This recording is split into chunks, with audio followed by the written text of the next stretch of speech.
régie.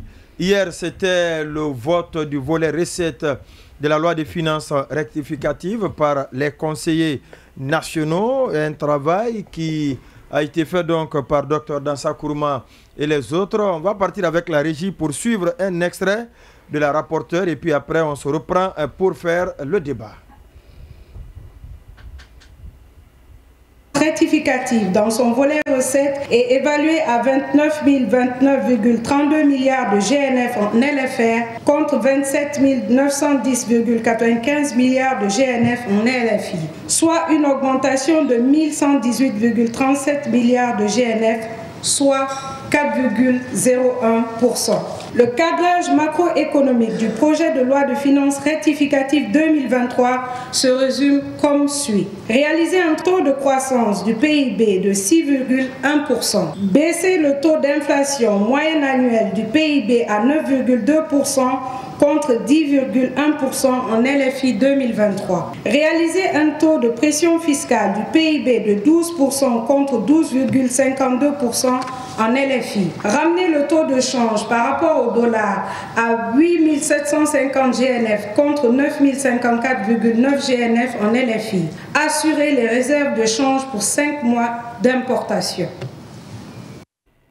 Voilà, c'était à l'instant la rapporteure du CNT, Conseil national de transition, qui nous donnait les chiffres liés à l'évolution de la loi des finances rectificative, contrairement donc à la loi des finances initiale, une différence de 118,37 000 milliards. Malgré cette amélioration, il y a eu beaucoup d'autres questionnements qui ont été faits, mais il y a une image qui nous frappe là, c'est celle de l'ancien Premier ministre sous la junte de Moussa Dadis Camara. Il s'agit bien de Cabinet Komara. Décidément, sous les transitions, les juntes, c'est quelqu'un qui est très mis en valeur, hein? Boubacar Samsoubari. Oui, en tout cas, personnellement, j'ai été un peu surpris de le voir. Pas ici, parce que j'avais déjà entendu qu'il a pris part à la cérémonie hier. J'ai été surpris, je ne sais pas à quel titre il a été convié à ça. Oui, mais puisqu'il a été Premier ministre d'une transition, donc d'un putschiste. Non, en fait, en tout cas, je me pose la question parce que moi, les dernières informations que j'avais de lui, c'était qu'il était en convalescence, notamment en France.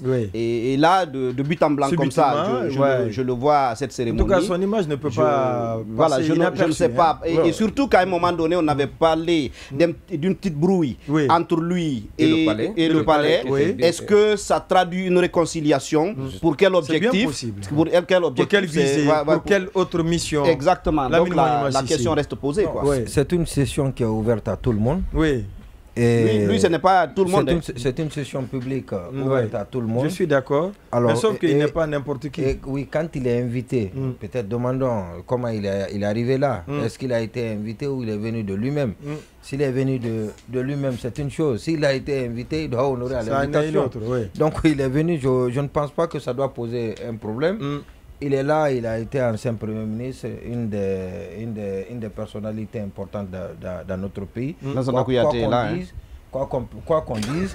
Et puis, c'est aussi un économiste, il ne faut pas l'oublier. Qui a quand même un parcours très enviable. Absolument. Donc, je ne comprends pas, je ne sais pas pourquoi sa présence doit susciter des polémiques ou doit poser un débat. Oui.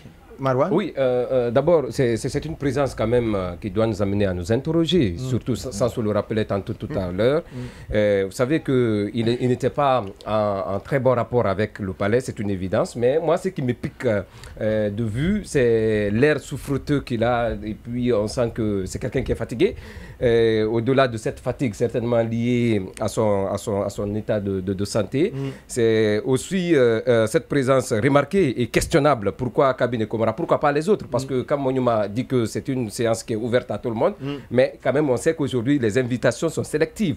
Pourquoi cette sélectivité et pourquoi cette présence remarquée de Cabinet Komara du côté du palais du peuple, de l'hémicycle du palais du peuple? Mais vous savez que dans ce pays, les gens ont certainement ce grand art de reconversion. Est-ce que parce qu'avec tout ce qui a été dit aujourd'hui, il veut revenir à de meilleurs sentiments, parce qu'on sait qu'à un moment donné, il roulait quand même pour le poste de Premier ministre. Est-ce qu'il a, désormais, il est parrainé par Dansa? Est-ce que, puisque au début, on savait que c'était l'ami du colonel, Dansa, et tous, il faisait partie des ceux qui ont, qui faisaient partie de la toute première cour restreinte. Donc, est-ce qu'aujourd'hui, Dansa joue le rôle de médiateur ou de médiation, de rapprochement entre le palais et cabinet Camara? Et surtout qu'on est à l'orée d'un remaniement qui est annoncé depuis très longtemps, mais qui n'arrive pas. Est-ce qu'on veut jeter le dévolu sur cabinet qui est un abonné des coups d'État ou des régimes de transition? C'est une question qu'on se pose, mais sa présence, elle est quand même à questionner. Alors moi, je pense que c'est vrai, il y a eu des rumeurs par rapport à ce rapport difficile ou tout au moins une sorte de bruit, mais on sait qu'il fait partie des hommes de main.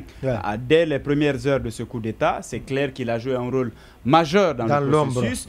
On nous apprenait qu'il était associé à pas mal de choses à l'époque.